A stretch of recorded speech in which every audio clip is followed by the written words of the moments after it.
Let's take a look at all of the Copilot announcements coming out of Microsoft Ignite, and there is a lot here. Let's clear something out of the way first. This is not all about Microsoft 365 Copilot, although there is plenty of that in here. I know most of you don't have access to that, and that is a point of frustration. There are many, many, many hundreds of different Copilot experiences, and we're going to have a look at some awesome stuff coming through that you will be able to use. My favorite stat, though, just in the keynote this morning, 70% of people who do have that Microsoft 365 Copilot will choose it over a free lunch. So make of that what you will. Headline announcement here is the introduction of Copilot Studio. This is a low-code tool, so I'm a big fan of being able to do things without code that will allow you to create your own Copilot, or if you are one of the lucky people who has Microsoft 365 Copilot, you're going to be able to extend and customize that. So what's this all about? Essentially, you want to be able to create Copilot experiences that are grounded in your business data. I do still love that we talk about Copilots and grounding, but this is the language that we've got. If you've got a generic Copilot or using a general large language model, it can answer questions, it can find things in your documents. But what you actually want a lot of the time is something that can connect to your business systems of record, to your CRM, your ERP, your HR system, or to use other custom plugins to be able to bring in things that are relevant. So if you think, for instance, of this experience that's part of the Microsoft 365 Copilot, where you can come in and say, what's the policy on leave? And it can give you the answer to the policy. But then, do I have any budget left? It doesn't know that because that's sitting maybe in an expense or ERP system of some kind. So the experience that we're going to get now with this Copilot Studio is the ability to create our own Copilots connected to those systems, or to modify that Microsoft 365 Copilot. Now, anyone who's followed along with Power Virtual Agents, stay with me. I'll explain this in a second because this is going to look familiar. And if you don't know Power Virtual Agents, never mind, you're going to get into this world. So what we've got here is a trigger of some kind to say, we're going to start with that Copilot. This is the experience of editing it, but you can have other experiences as well. Choose an action, so we can have all of these different plugins ready to go. These can be APIs to your existing business systems that are made available for the low-code users. It also will connect to the 1,000+ Power Platform connectors that are ready-made, ready to go, and you can use Power Automate with this as well. So what we're doing here is having a chatbot that can reach out to those other systems. But the level up here, whether or not you've got Microsoft 365 Copilot, is the ability to have this generative answers. So essentially what you're doing is building a chatbot Copilot experience, pointing it to your database system of record or documents that you upload or your website, and just choosing this command here to say, create generative answers, and then provide that answer back. And now the experience is that it is acting on behalf of the user and going and getting that information. Now, isn't this just Power Virtual Agents? I hear some of you possibly asking. Yes and no. Power Virtual Agents is now a subset of Microsoft Copilot Studio. And in fact, the Power Virtual Agents lovely icon here, branding is being retired. The new branding now, we're going to be talking about Microsoft Copilot Studio. So if you're an existing Power Virtual Agents customer, you'll be waking up the next time you use it and you'll see some different branding in there, but you'll still have everything you always had, no change for you other than the branding. Going forward, there will be new licensing, including the fact that if you've got Microsoft 365 Copilot, you will get this included. So value add there for that license, where now you get Microsoft 365 Copilot plus the ability to customize and extend it. And if you don't have that, then you can build your own chatbots connected to your website, your documents, your systems of record, and create generative answers without needing to go and build the topics. I've got a whole other video on that if you would like to know more. Let's take a look now at the new features that are in Microsoft Copilot 4. Now, sorry, I'm going to get the name wrong here because we have had a subtle rebranding. It's actually called Copilot for Microsoft 365. All of them have become Copilot for something. So we've got some consistent branding, but it's going to take me a while to get the language right here. Let's take a look at the new features that are coming through here. For those of you who have it, want to follow along, we've got experiences coming that make it more personalized is the sort of top thing here, and some other things that we will go through. So on the personalization experience, apparently some of the feedback from people using it has been that they want it to be more of a personal assistant that understands how they work and their preferences and what they do. So there's a few different ways that this is coming through in the product. The first one here is this sound like me. So the example we saw in the keynote here is that you're using that Copilot to draft an email. If you've done anything like that with generative AI, you'll know it has a fairly generic voice unless you're clever with your prompts. So it actually has access to all of your emails and things that you've done in the past, and you can click this sound like me and it will rewrite it to sound like you. Let me know in the comments what you think of this. I think this, I can see how this is awesome, but there's always a level with these things of like, oh, the AI is writing in my voice. It's a level of discomfort with that. Let me know if you're using it or if you've got it, or what do you think of this one. This next one I think is easier to digest, which is around being able to have the Copilot personally understand who you work with. So it's got all that information around your activities and things you're doing in the Microsoft graph. So when you're setting up a meeting, it's going to suggest, here are the people that you might want to invite. Also, this one, gotta love this one, I'll set up an invitation. Here are the times that everyone's available. How annoying is that to do manually? That's I can't wait for that one. Then, as we're going through, a draft agenda automatically generated by Copilot.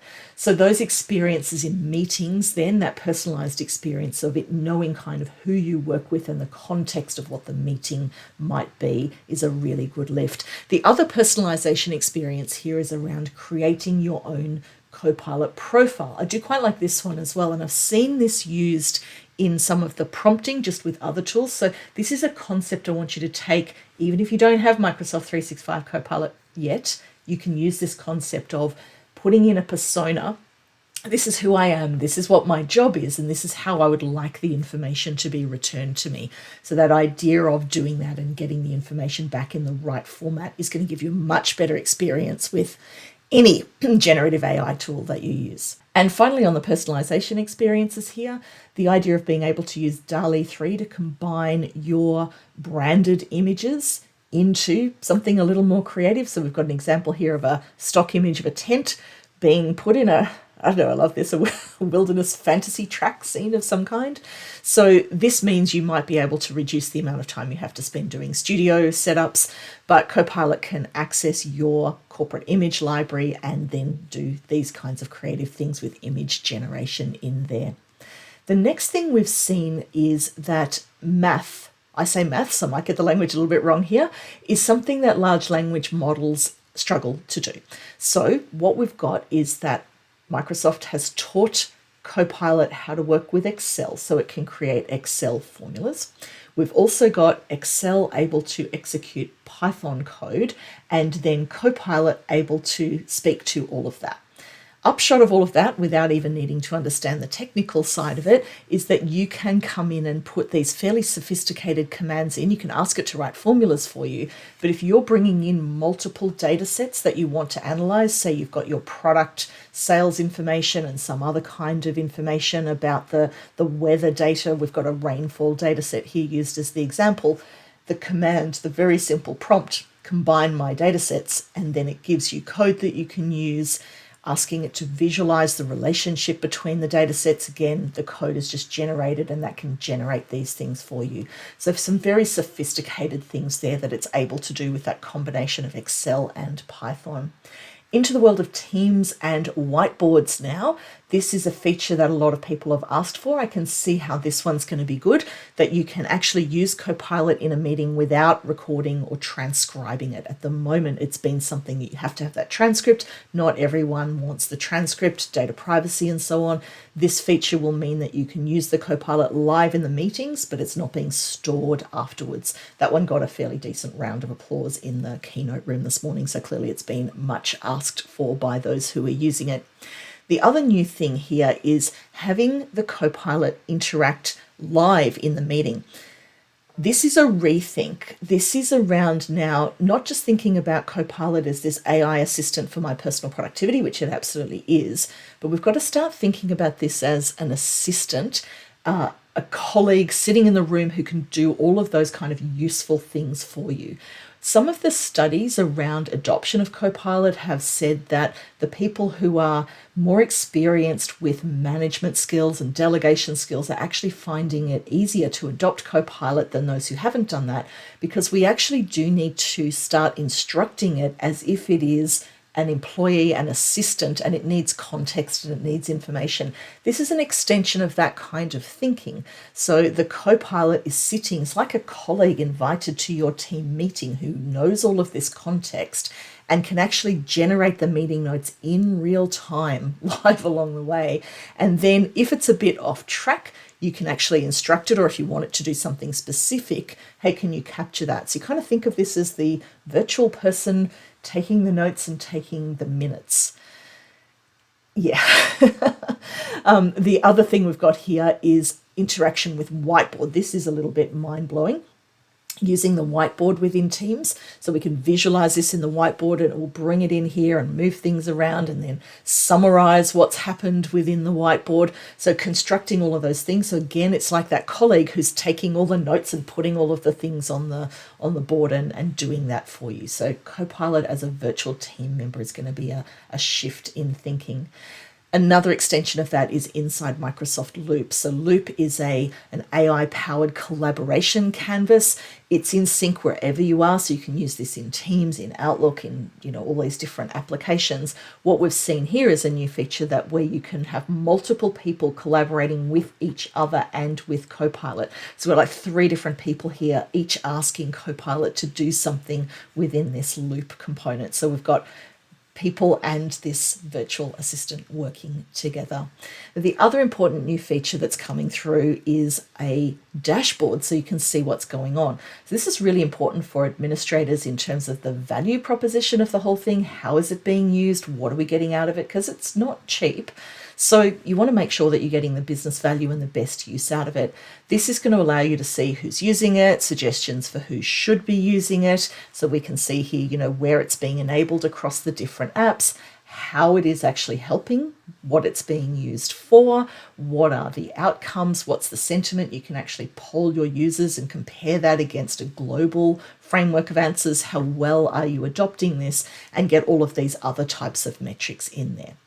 Now, Copilot for Service, let's switch gears here into the world of business applications. And this is a new product offering that is around saying what we want to do is provide you with a generative AI experience for your service agents. That means they don't have to go and find a heap of information manually and write emails manually. So this is a complete change in how service operations can work.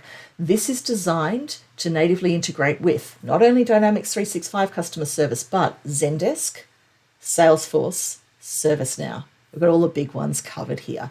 So if you're using any of those systems as your customer service system, this is going to be ready to go. Concept here is you're just connecting that to your existing system of record for your customer service tickets or case management and your knowledge base. So when an email comes in from a customer saying, I need help with this, the Copilot can actually go through all of that and find suggested knowledge and suggested answers. This is a really important use of this technology to kind of surface up all of that organizational knowledge. Imagine you're onboarding new agents or you're bringing new people in, the upskilling and the knowledge and so on. That's going to just be absolutely cut right down to be able to use these tools and to get more accurate and consistent answers even more quickly. Once you've got those answers, then Copilot can help you craft the response. So we are rewriting the email, generating the email back, and there's the suggested email. You can then amend that by changing the tone, changing the length, adding additional details, suggesting a call, and sending that through. If you're using Teams for your customer service scenario, you can also have that happening live inside the Teams chat. So you're the agent, you're on the call with someone, and you can have the Teams experience here with Copilot giving you that information live. Now, there is another really important Copilot for business applications in here that did not get a headline announcement, but I'm going to put it in here with the headline announcements because it's important. Copilot for Sales, formerly known as Sales Copilot. I'm not even going to go there. What we've got here is an experience of being able to take your you're going to take generative AI and use it for sales scenarios. So we've already seen with Sales Copilot, and all of this stuff still exists, that you can have it sitting in Outlook and update your CRM, draft emails for you, summarize your opportunities. All of that stuff is still there. But this is going to be a new experience that includes this amazing thing of using it inside Word. And I've seen these things around and haven't been able to quite piece it together. This is making more sense now, where you can come in and prompt it to create a meeting preparation brief, and it's going to be automatically populated with customer information like your account and opportunity information, names and titles of the meeting participants, tasks, highlights, all of these things coming together. Now, the important thing here with Copilot for Sales and Copilot for Service is that they're going to be separate offerings that include the Microsoft 365 Copilot license. What's going to happen here is that if you are already using Copilot in Dynamics customer service, or the capability for Copilot with Dynamics 365 sales that's included, you're good. You can keep doing those things. They're being enhanced. That's awesome. But this next level of having it separated out and able to work with your documents or work with this native connection to ServiceNow and Zendesk and Salesforce and so on the customer service side, that's being lifted out as its own separate product. For those of you who follow the business applications area with me quite closely, this is a big shift. This stuff was announced in the Copilot keynote. It's out of the business applications world and onto the main stage. There's a lot going on there with these sales and service copilots. I'm going to do a deeper dive into those things, so stay tuned and stay subscribed. And also check out my video here on Microsoft Copilot Studio and all the awesome things you're going to be able to do with that. Hit me with any questions or thoughts in the comments below. Thanks for watching.